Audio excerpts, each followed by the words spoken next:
Politicians come to power, take it slow. People need what you know. You're a leader, so you have to play along. Show the hand, right or wrong. When you're feeling that you know the way to turn. Either way, still get burned. It's the pride that makes you feel that you belong. It's the pride that keeps you strong. Don't you think it's fascinating? Yeah. Don't you think it's fascinating? It's the pride that you feel. It's the pride. It's the pride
Birds flying high, you know how I feel. Sun in the sky, you know how I feel. Breeze drifting on by, you know how I feel. It's a new dawn, it's a new day. It's a new life for me, yeah. It's a new dawn, it's a new day. It's a new life for me. Ooh, ooh, ooh. And I'm feeling good.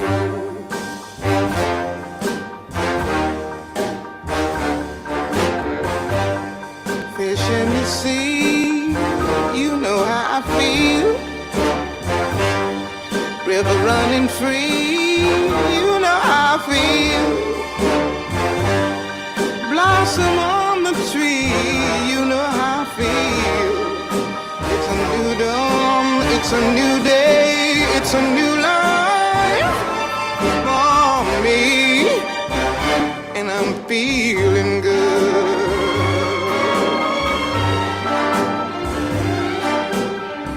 Dragonfly out in the sun, you know what I mean, don't you know? Butterflies all having fun, you know what I mean. Sleep in peace when day is done, that's what I mean. And this old world is a new world and a bold world for me. Yeah, yeah.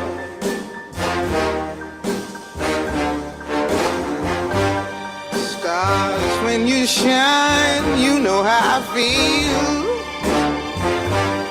Scent of the pine, you know how I feel. Oh, freedom is mine, and I know how I feel. It's a new dawn, it's a new day, it's a new life for me.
I'd like to do another number for you right now, taken from the same album.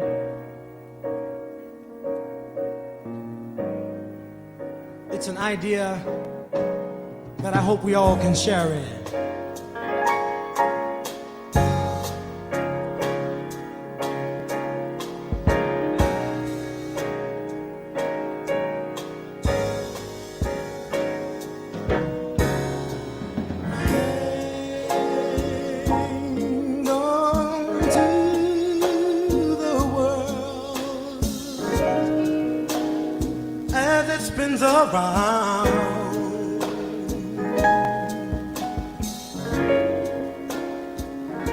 Just don't let the spin get you down.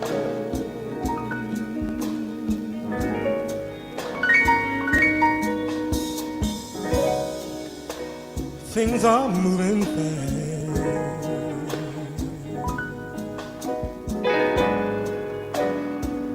Hold on tight and you will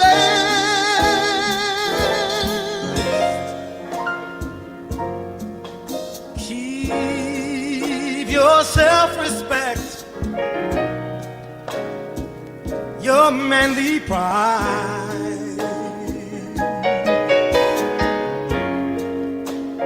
Get yourself in gear, keep your stride.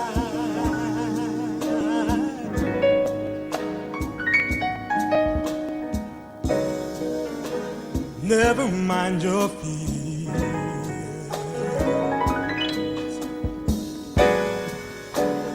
Renegade will soon be here. Take it from me, someday we'll all be free.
give my band a big round of applause.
I woke up to the morning sky first, baby blue, just like we rehearsed. When I get up off this ground, I shake leaves back down to the brown, brown, brown, brown, till I'm clean.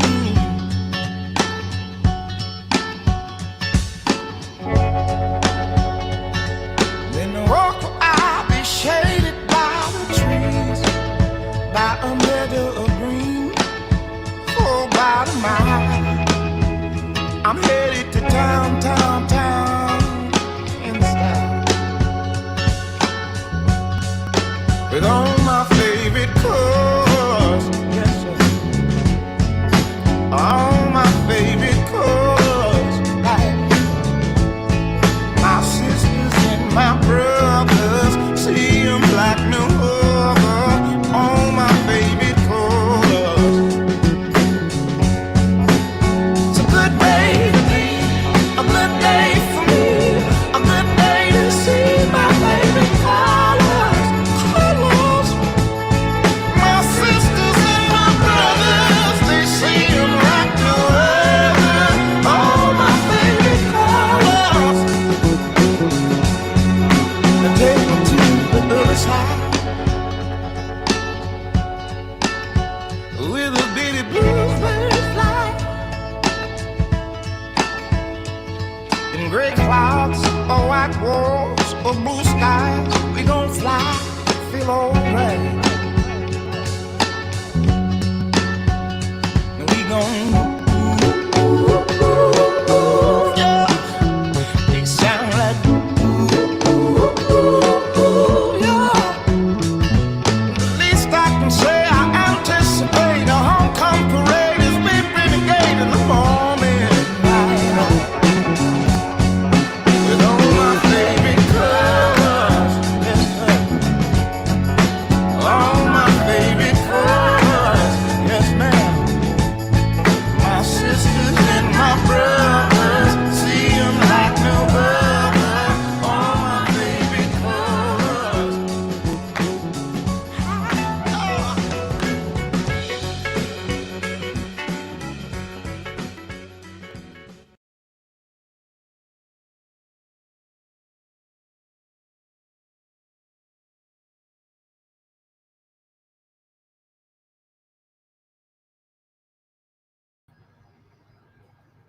Hello. Bet you can't listen to that song without bopping. We just found that out. Welcome, and thank you for tuning in and joining us for part 3 of The Pandemic, the finale of the journey of the girl in the yellow dress. Once again, I thank God for his blessings and for his lessons.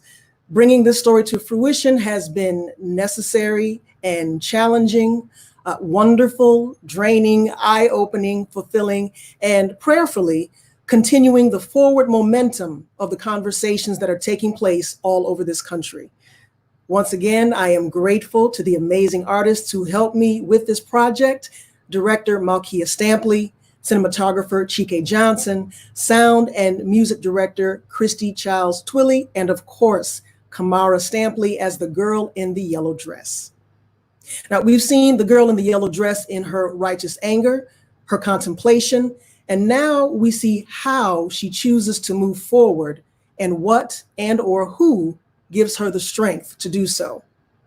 Now, we welcome your questions and comments after the film, so get them ready and please join us for the talk back after with the cast and crew immediately following the short film. We will also be joined once again by Dr. John Ray Proctor, assistant professor at Tulane University, and stay tuned after that. We will replay parts 1 and 2 for those of you that didn't get a chance to see it the first time around. You get another shot.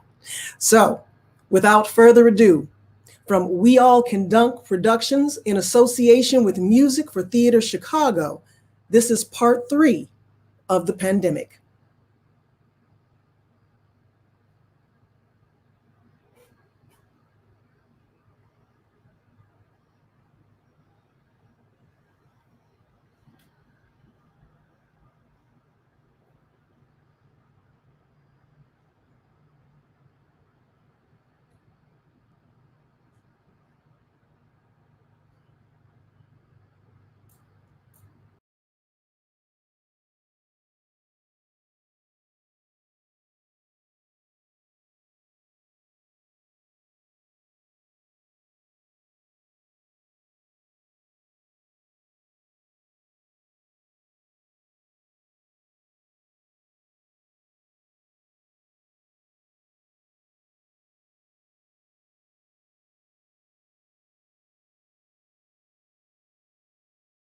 Somewhere along the line, I think, is it possible for people to come together?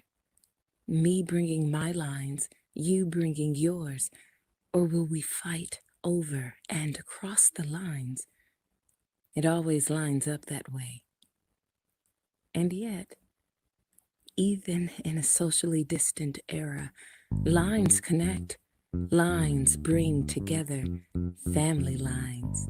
Nieces, nephews, cousins, uncles, Pookie, Ray Ray, and them. Thinking back on days when everybody had a landline and Big Mama would get on her hotline, reminding folks that Jesus was on the main line, telling folks how you'd lost your mind, but always showing love when you stepped out of line.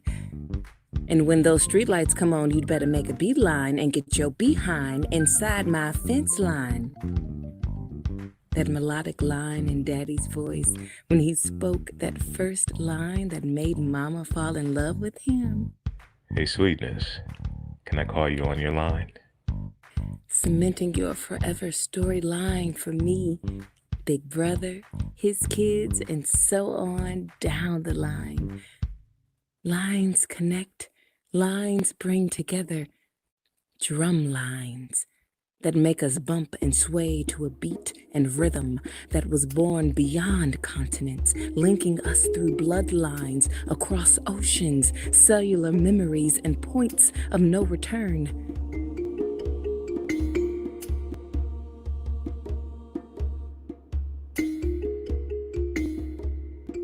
Lines connect, lines bring together, lines of descent. I am one in an infinite line of people, standing on the shoulders of those who came before me, lives of great men and women who used their voices, their intellect, their lives to ensure my existence and the certainty of my timeline.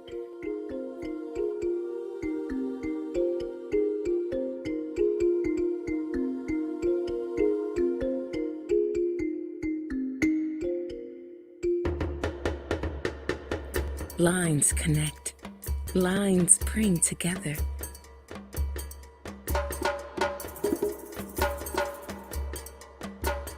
I weave and move around through and in spite of the lines, growing stronger, more resilient because of the lines.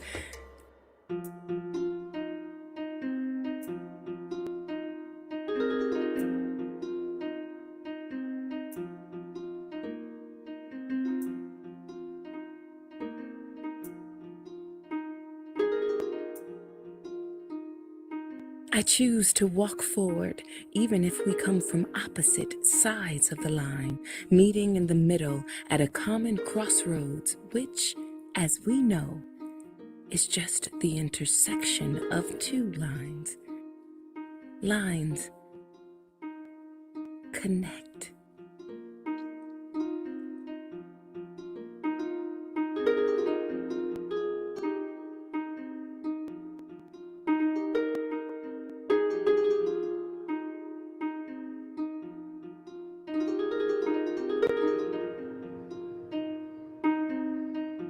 All right. That was part 3 of the pandemic. And remember, right after the talk back, we are going to replay parts 1 and 2 for those of you that missed it so we can all get caught up together. Now, joining me for the talk back again is Dr. John Ray Proctor. He's an assistant professor of theater at Tulane University in New Orleans, where he teaches acting, African American theater history, plays and playwrights, and theater for social justice. Welcome again, Ray. Hey, Olivia, how are you? I am well. All right, we're going to bring everybody else in as well. Our director, Malkia Stampley Johnson, is here as well. Hey, Malkia. Hey, Dr. Ray. I'm going to call you that too, Dr. Ray. Y'all. Our cinematographer is here as well, Chike Johnson. Chike. He's here somewhere. There he is. Hey, Chike. Also, behind the scenes is Christy Childs Twilly. There she is. Hey, And Christy. hopefully, Christy. I'm not sure if she's here yet, but hopefully we will be joined by Kamara Stampley as well. Okay. So what I wanted to do tonight, I know last time we talked, Dr. Ray, Dr. Proctor, last time we talked, we just talked about how can we as artists of color stay safe when telling our stories, right? But what I wanted to do this time is just to talk about dreaming. I heard a conversation just recently, and some artists of color were together talking about how do we dream a world artistically or just, in our actual world without colonialism, imperialism, without racism. Can we do it? And it was very challenging for people to even imagine that world because we've been oppressed for so long.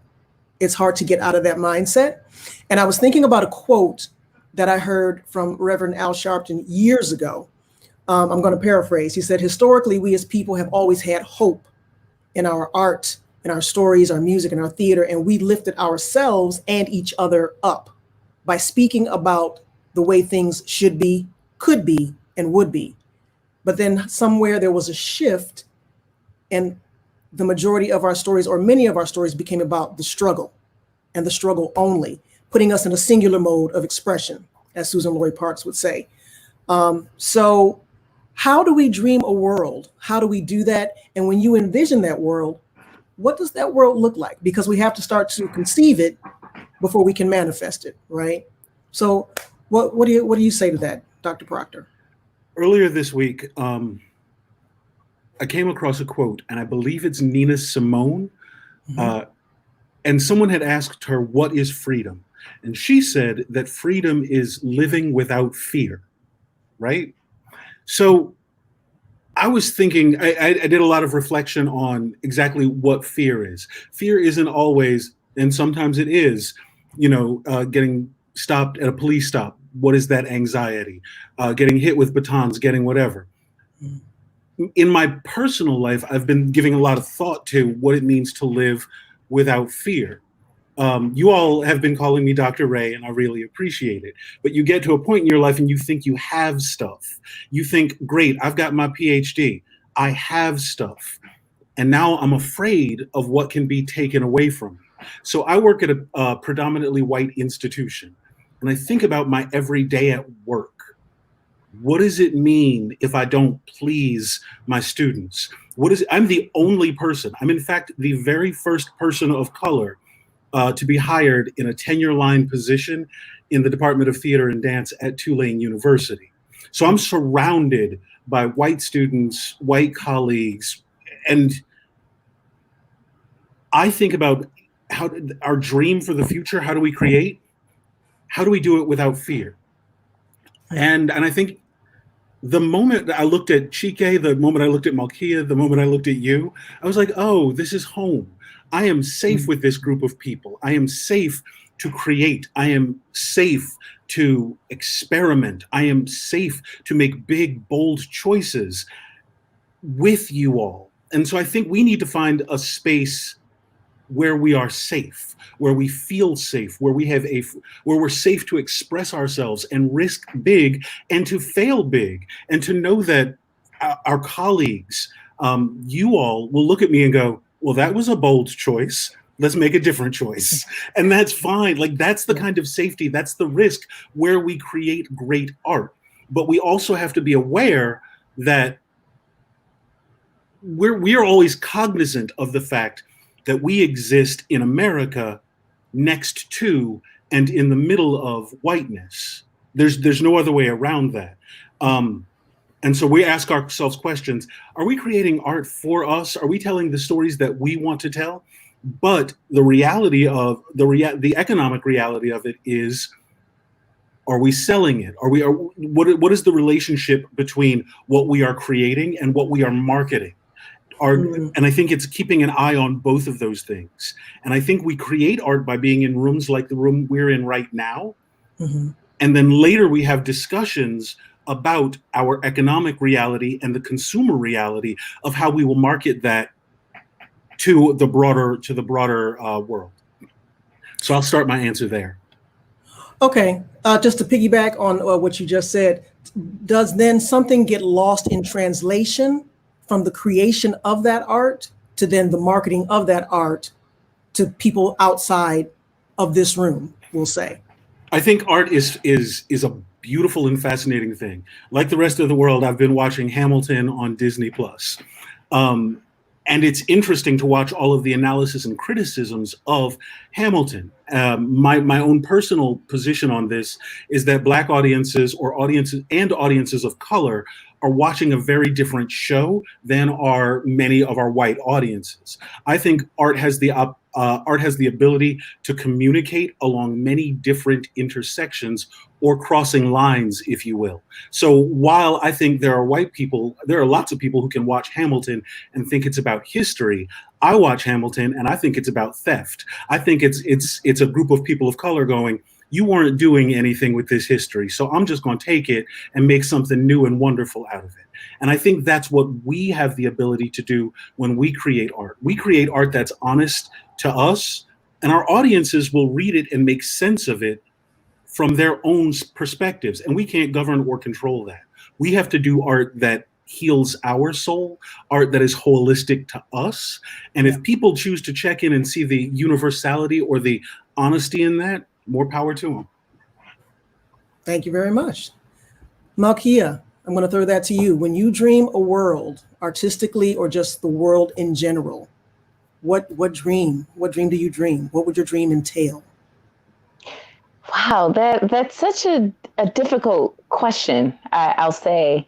So it's not one that I've thought about a lot because like you've pointed out, does it get lost in translation and the consumerism part of it, being a freelance artist that unfortunately is at the forefront of a lot of the things that I do. And then second, interest. And then after that, other factors. And I am working on how do I resonate or how do I relate to a project rather than how much does it pay or what can it do for my career? When I think about, what does that world look like? Like Ray, it is being able to create with people like you in the room, you three. The fact that, with Olivia calling us or sending out, this invitation to do this film, it was no question. It was like it was meant to be. And I don't have a lot of those moments. You have moments where it's you weigh the options and you try to see, does it check the boxes? And then you have those moments where it just feels right. There's not any angst with it. There's not even adrenaline with it. It kind of sits down in your soul. And that's what it was. And why was it like that? One, because I trust you, Olivia. We've worked together intimately and then we've spent time together, and you've shown me that you respect my work and my life. And because I trust you, I can trust what you are going to bring to it. And not only that, I trust that you will listen and respect what I bring to it. It's that I imagine a world of equal exchange. Not am I pleasing you, and so then if I please you this time, maybe I'll please you more next time. But no, it's an exchange. That relationship, I think so many artists crave it, and all of us don't have it. And so that to me is bliss. Thank you, Malkia. GK. Hey. Hey, bruh. So when you dream a world, GK, what do you see? Like Malkia, it's a difficult question, but I am trying to create the world that I want, and what that entails is for me is starting. I use my friend Gavin Lawrence all the time. I used to complain a lot about the state of Black people in the United States. And we talk and talk and talk, and he say, okay, that's great and all, but what are you doing? And what are you doing? Besides complaining and talking and pointing at things, what are you doing? And so I've taken that and I've decided to create my own production company, to create a production company with my friends, you, Malkia, Christy. My goal is to create a production company that I'm learning as I go, and not worrying about who I'm pleasing. I just want to be part of the movement, moving Black film forward. And this is all within what my dream is. I'm actually trying to do it right now. And so moving Black film forward entails being able to greenlight films that come from our stories, come from our people, and that's across the board. Whether it be African American, whether it be Brazilian, Black Brazilian, or African, everything, the whole diaspora, but stories that are coming from us, that are greenlit by us. Not only that, but as I learn, teach people who teach, the up and coming Black kids who want to go into this business, teach them and not try to hold on to it. And have this stranglehold onto it until I go into the ground, and then there's nobody else to follow behind me. So it's my duty as an artist. I sound like my son. As an artist, to not only put out what I feel is art, Black art, and art that Black people can be proud of, but also to reach back and pull as many people with me as possible. I think now about legacy. What I think a lot about now is legacy. What is my legacy? And for me, it's making sure that I brought 100, 1,000 people with me, into the future, and taught them. And taught them not only the information that I have, but taught them that it's their duty to also pull 1,000 people with them. So that's my dream of the future, is making sure that we have a say. I don't care about having a seat at anybody else's table. I care about having my own table, and that it's filled with people that look like me and that were making decisions like me. And then maybe every once in a while we can go sit at somebody else's table, but we're cool at our own table. Right. Thank you. Yeah. And to piggyback off that, or to link the two ideas, you talked about legacy, and Dr. Proctor, you talked about fear. And I think that's key, that we have to get out of that. I'll just reiterate what you said, just get out of that fear that we have to sit at somebody else's table, or we have to please somebody else. And we have to also bring along others with us. We can't have the fear of getting into certain universities or rooms or theaters and saying, okay, well, I got this little piece over here and I'm scared I'm gonna lose it, so I can't bring anybody else with me. You know what I mean? We have to absolutely make sure that we bring other people in with us, because there's more than enough to go around. Absolutely. There is an abundance. So we can't be afraid that, if I got this gig over here, I can't let anybody know or bring anybody in. It's like, no, it's imperative that we bring others into the room that look like us and that have the same agenda as us as well. Because I just heard a phrase the other day, all skin folk ain't kin folk. Got to make sure we got the same agenda as Right. well.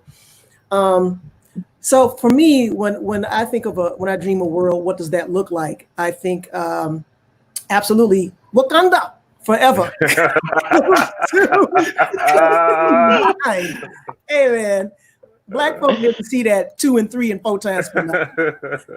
One of the interesting things that Michael Eric Dyson said in his book, What Truth Sounds Like, is we went to that movie not because that's not who we are or that's fiction. We went to go see it so many times and it resonated with us because we know deep down that's who we really are. Mm-hmm. And that's why we went to go see it time and time again. I think too many times, we think, well, our ancestors were slaves. It's like, no, they weren't slaves. They had slavery inflicted upon them. They were enslaved. Right? Yes. So it's not, it was something that happened to them. It had nothing to do with their character or anything like that. But yeah, thank you. May I just say one thing too? I just got to put this out here. Sure. Blade is one of my all-time favorite movies, and I'm tired of people overlooking Blade, because that brother came out Wesley Snipes tore it up. I'm talking about Blade 1. I don't. You can say whatever you want about the other ones, but Blade number 1, that brother was a bad brother, and that was really a good movie. And to me, that was like, he wasn't the first one because there were more behind for him, but that was one of the best movies. I mean, I stood up proud. You couldn't stop me. I was walking on air for days after I saw Blade. Just gonna throw that out there. I know I love Black Panther. Don't get me wrong. I got all the power, but Blade, come on, we can't forget Blade. No, you're right. You're right. And to that point, I was watching a documentary called it's based. The title is based on She's Gotta Have It. Spike Lee, She Gotta Have It. It's called They Gotta Have Us. It's on Netflix. Yeah, that's a really good. It is. It's really good. It's really good. And I think Jesse, what's the actor's name from Grey's Anatomy? Jesse, is it Martin? I can't think of the brother's name, but I know he was on Grey's Anatomy. And he talked about the freedom of being able to tell our stories, any story we wanted to, not just being limited to, the church going woman that's looking for a husband or anything like that. Just telling any story we want to, because other people get to tell, and this is what he said, they get to tell, whole movies about, I lost my dog and it reminded me of my mom. And it's not even good. I mean, when I dream of world, I dream of doing, murder mysteries and, Chike and I, we love horror movies. Love horror movies. Love stories. I want to tell all those stories because those are all of our stories. There are all of our stories. So if I can jump in here for just a please. Second, there are 2 books that I've been reading recently. Ibram X. Kendi's Stamped from the Beginning. And if you haven't read that, you need to read that. It details the history of, it looks at the relationship between racism and how racist thought, the how and why racist thought began. And it goes all the way back to the 1400s. And he talks about the first racist, the first person to write race theory. And he goes all the way up through Angela Davis. And it's looking at so much of how and why. I think, and the reason I bring it up has to do with our histories. We must always know where we come from. And I think about the thing that's going on right now with George Floyd, the killing of George Floyd, the killing of Ahmaud Arbery. And there are people who are, I have white friends, some who are allies, who seem to just think this just happened. And they don't understand that I carry around Emmett Till with me every day, that I have a running litany in my head of the people who have come before me. So when they start discussions with me, we are at 2 very different places, because I'm remembering the histories. And recently I came across the postcard of the lynchings of Black people hanging from trees as white people sat around and had picnics, the postcards of that moment of American history. I think that we exist today without thinking about, and it's not a matter of fault. It has to do with ideological structure and the way that works in America, and why and complacency, and how we are not, anyway. So I think we need to go back, and I think it's the way we tell stories to each other. I remember sitting at in my grandmother's kitchen with all of my aunts around as they would cook Thanksgiving dinner, or they would cook Christmas dinner, and the way stories traveled through families. I think we have history in us, and we always carry it with us. Not so that we are always burdened by it, but I think that gives us buoyancy. I think it gives us substance. It tells us where we come from. And so people talk about, let go of your baggage. I'm keeping my baggage. I really like my baggage. It makes me who I am. And when I get lost, I go back to these stories and I remember who I am and why I relate to the world in the way I do. So I just wanted to throw that in. So Ibram Kendi's Stamped from the Beginning. And I also want to talk about Sarah Broom's The Yellow House. If you get a chance to read either of those books that talk to you about Black history and how Black people tell stories, those are 2 excellent books. Okay. Yeah. And to go ahead, Joe. Go ahead. And I like Blade. I just want to.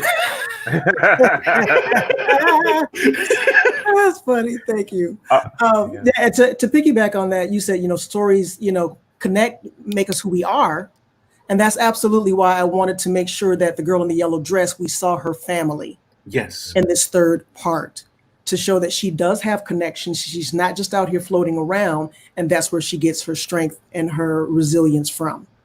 Christy. Also, Oh, I'm I like sorry.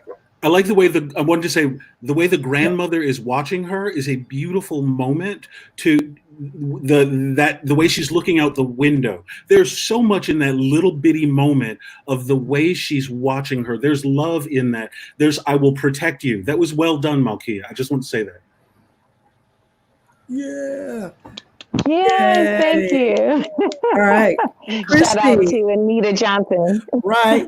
Miss Chike's mama, as I used to call her all the time. Yay, Miss Chike's mama. All right. Christy, you wanted to add to the conversation, please. Yeah, but first let me start off by saying Wakanda forever. Wakanda. And I also love Blade 1. It's unanimous. I don't know, Malkia. she ain't never seen it. Hey, I love me. Pause. I love Wesley Snipes. Oh man. Anyway, It's all right. It's all right. Okay, Chris. I was just listening. It's so much fun to sit here behind the scenes and eavesdrop on you guys and listen to your conversations. And I was just thinking about what Ray said. You know, he said we were enslaved. There seems to be a real problem with people understanding that we had this beautiful life and rich history in a continent that was home long before we ever came here. And the reason I'm bringing that up is because when I saw part 3 and I had to start working on the music, I kept thinking, okay, what is this? This is like family going back over time for so long. So it only makes sense that like we hear the sounds of Africa. Like we hear the sounds of our people, the beautiful music that we make. And so we did everything from, I used at the end when you see Kamara in that really reflective moment by the water, I used one of my favorite instruments, a kora, which is like a giant gourd harp that they play that's so beautiful. It's really more popular, I think, in Senegal and Mauritania, where I have family, and maybe in Mali too. But it's such a beautiful, gentle, regal instrument. I think everybody wants to say, oh, Africa, drums. And there's all this other really incredible melodic music that happens and tribal music. And so getting back to what I was saying about before enslavement, I recently said, I think I want to do some research on tribes. And it just so happens that Netflix has this wonderful documentary on tribes because I was like, I just want to see how African tribes are that have been living the same way for centuries. Now, granted, we wouldn't want to live like that in our everyday world now, but I was mostly just interested in the everyday interactions and the sense of family and the sense of community, because somehow we all try to hold on to that. We really try to hold on to the roots of that. But we have all of these other things that influence us on our daily lives that we have to do to protect our families that don't allow that. And so I just think, what if people could see what Black families were like before slavery? There are all these pictures of what we are now. And we try, even though we're multitudes of different fishes and different colors and everything else, and we're scattered all over, it's still easy for everybody to want to put us in this one little box of this is what you are. And so when I think of what you were discussing earlier, dream a world, I want to dream a world where people knew what happened before, because I think it would change opinions greatly. I think it would allow them to see the regalness of our culture, the regalness and the love that we have amongst each other, instead of all the other things. So I just wanted to chime in and say a little bit about that. Absolutely. Yeah. Thank you. Thank you. Yeah, and Sure. it goes to us being communal. I'll piggyback off that. We're a communal people, and like we said, we all expressed in some form or fashion that we felt comfortable just in this, in this arena, being able to create together and just talk about art and race. And even though people are watching, I still feel comfortable just doing that because I can see your faces, and I know that you're there. I know you've got my back. I've got your back as well. And it's a beautiful thing. And I want to see more of that. I want to do more of that. And like I said, that's why I wanted to talk about dreaming, because this was a dream. I wrote a poem and I said, how can I get this out further into the world? Like, I don't want to do it alone, right? If you want to go fast, go alone. If you want to go forward, go together. I'm like, I'm going to call some people I know and say, hey, you want to do this thing so we can further our reach. And, prayerfully, this will get out to people and extend the conversation, push it forward in a positive direction. And I think that will happen. I think that will happen. Does anybody have anything that they want to add? I mean, because we could just, talk all night and then it'll get into, red Kool-Aid and all kind of stuff. So, I do have one thing I want to say. Yes, you can. I just to also piggyback off of what Dr. Proctor was saying. One of the reasons I started with the first adaptation, or the first part of this 3-part series, I started with Rodney King, was because I felt like, and Olivia and I have talked about this. I felt like if I had gone back any further, it would be easy for people to write it off as, oh, that happened back then. I wanted to bring it closer to our time, and I started with Rodney King because for me that was okay. You can't deny this hasn't happened, within the last 20, 30, 40. You can't deny it hasn't happened, and it hasn't happened, and it hasn't been caught and actually seen by a whole bunch of people. And that was the big reason, the main reason for me putting Rodney King in there. Because when people, and I totally understand what Ray was talking about. It's like people are easily, oh, that was back then, or they find a way to not or disconnect themselves from what's going on. What's wrong with you, Black people? Why are you always angry? And this is like, okay, let's just talk about the last 10 years. Let's just talk about the last 20 years. Let's just talk about the last 30 years. We don't even have to go back to slavery. We don't even have to go back to, to the 20s, the 30s, 40s. Let's just talk about now. And that's why I put that in there to remind people, no, this has been going on, but I'm just going to show you what's happening right now. And so I just wanted to throw, that was one of the main reasons I threw Rodney King in there. It was just to remind everybody and to put you in that mindset immediately. Oh, like, oh, snap. Right, this just happened, and it was caught on tape, and these cops were set free afterwards. And what happened after that? There was rioting and there was looting. But you know what? If that hadn't happened, I always tell people, if that hadn't happened, to people, especially people who go, well, what about the looting and all that stuff? No Black people dying, no Black people being abused, no looting, no rioting. I think it's as simple as that. But yes, sorry, I went on a little tangent, but that's one of the reasons I put Rodney King in that beating in the beginning of the film. Okay, Ray, you wanted to add something? I think this film does an interesting. Right now we're having a discussion about Black women being alone in our society. There's a discussion going through social media about Black women being alone. And there's a discussion about the relationship between Black women and Black men in society. And I think your film does a really interesting job. It's contemplative, it's reflective. And I think your main character is thinking, but I don't think she's alone. I think the inclusion of the family is important. And I don't think she's alone even we don't have to see Black femaleness in contention with Black maleness. We don't have to see Black women always fighting Black men. Sometimes, you know what, to give her the respect of being an individual and having her own thoughts and going through her own journey, maybe it just wasn't about Black men at this moment.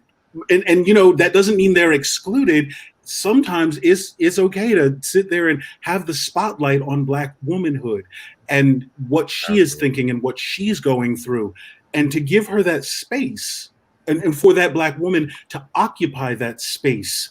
And I don't think she's afraid. I don't think she's afraid of the world around her. You and I wrote a play called Out Loud together, and we had a really interesting discussion about how Black women navigate the world. Yeah. And I look at you writing the poem that you've just written, and you are still doing an examination or a treatise, if you will, of how Black women navigate the world. And I think there is so much value to that investigation, but it doesn't have to be in fear. I don't think it has to be in and against maleness. Sometimes you just get to be another person, and then we get to have discussions. And I think that's the beauty of the film that you just created. Thank you, Dr. Proctor. I feel a podcast coming on, y'all. We could do a podcast. But I mean, I could talk to you all night. Thank you all again.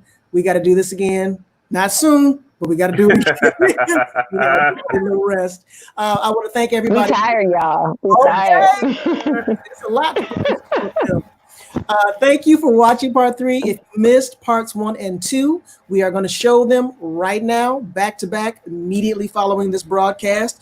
And you can watch all 3 parts of the pandemic on our YouTube channel beginning at 7:45 Central Standard Time. I just want to thank my guests, Dr. Proctor, Malkia, Chike, Kamara. I know you out there, Christy, Miss Chike's mama, the entire Stampley family that you saw in this film in part 3. Thank you so much, everyone watching, everyone that liked our Facebook page, subscribed to our YouTube channel, and followed us on this journey. Thank you so much. Like I said, we're going to go to parts 1 and 2. My brothers and sisters, I love you. All right, peace and blessings. Part 1 and 2.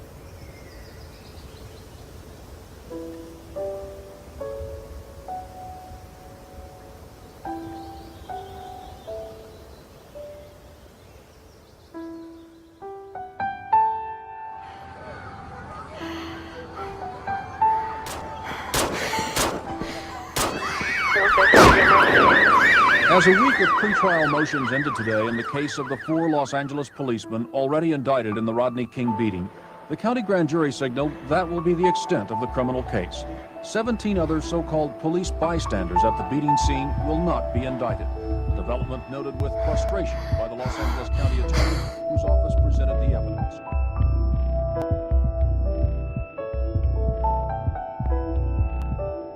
Lines separate, lines divide, corralling lines of people 6 feet apart. Lines in a COVID world. Realizing the dividing lines between the lines of the homeless and ourselves really was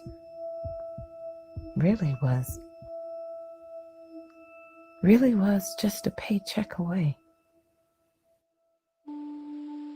The pandemic frolics back and forth across the international date line.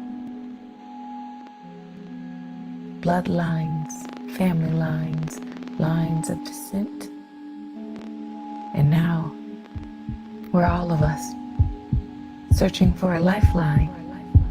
Color lines, finish lines to races we are losing. Yes, even in the COVID era.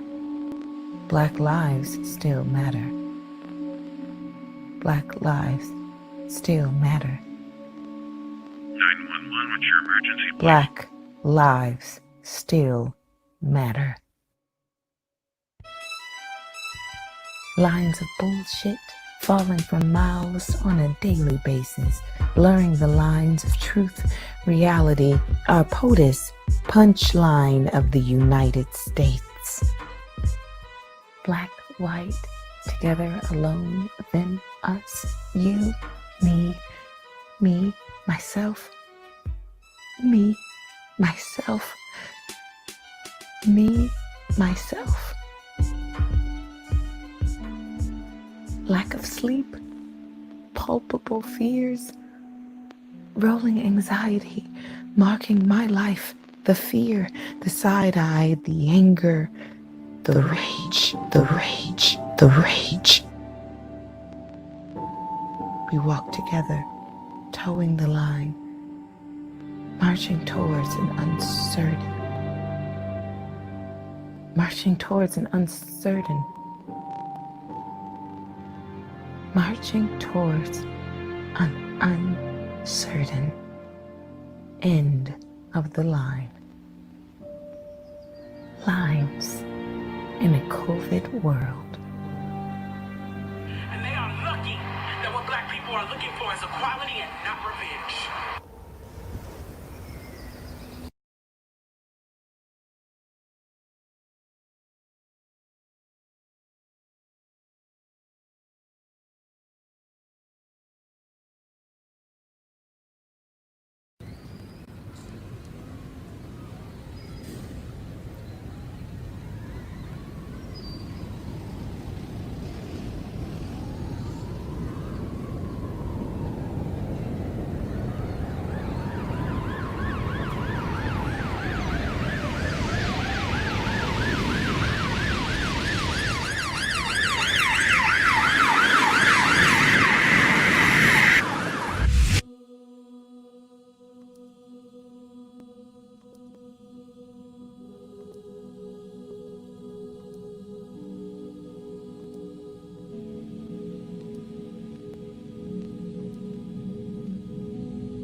Lines separate Lines divide, corralling lines of people 6 feet apart, standing in unemployment lines, testing lines, food lines, living in a COVID world.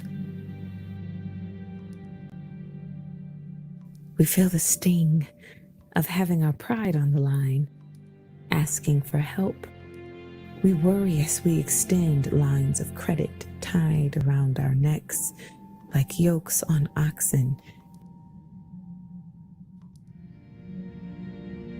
In a field of lines of red, white, and blue, modern-day slavery to the sharecropping middle class fading into the future.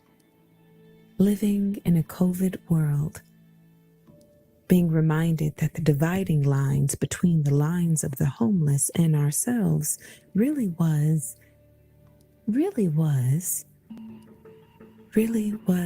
just a paycheck away. We thought if we looked far enough down the line of our noses, they would remain just outside our line of sight. And now, we're all of us, searching for a lifeline, living in a COVID world.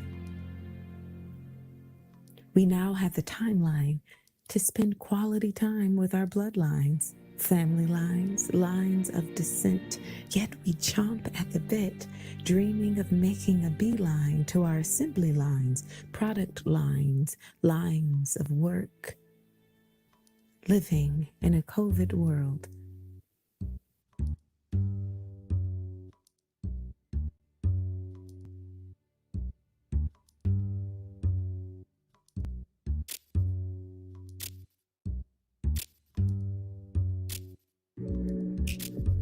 The pandemic frolics back and forth across the international date line, no thought for nation, age, gender, or race, and yet, color lines, finish lines, lines between black, white, gay, straight, rich, poor, together, alone, educated, illiterate, blue, white collar, capitalist, socialist, assess, elephants, comedy, tragedy, sacred, profane, them, us, you, me, myself. Me, myself. Me, myself. Living in a COVID world.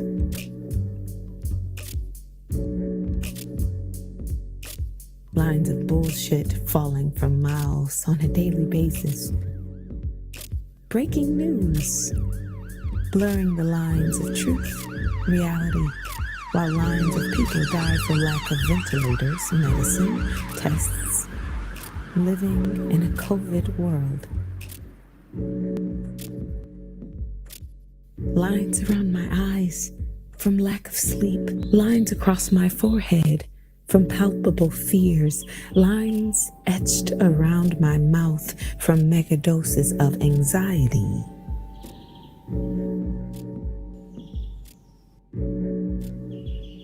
Living in a COVID world.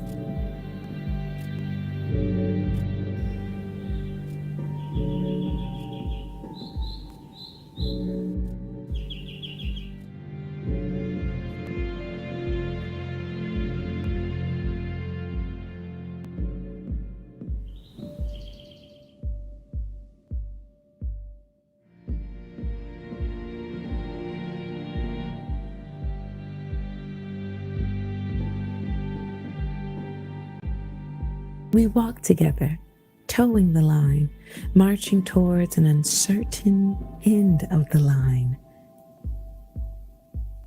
Marching towards an uncertain end of the line. Living in a COVID world.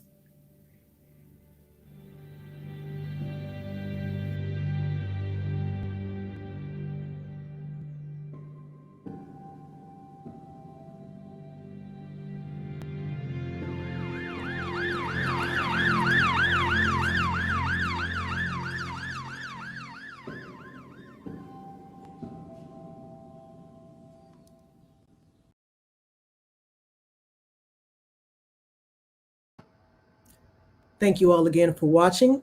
Please go to our YouTube channel, We All Conduct Productions, and you can watch the entire trilogy. Share it, start a conversation. Rest in power, Reverend C.T. Vivian and Representative John Lewis. Thank you.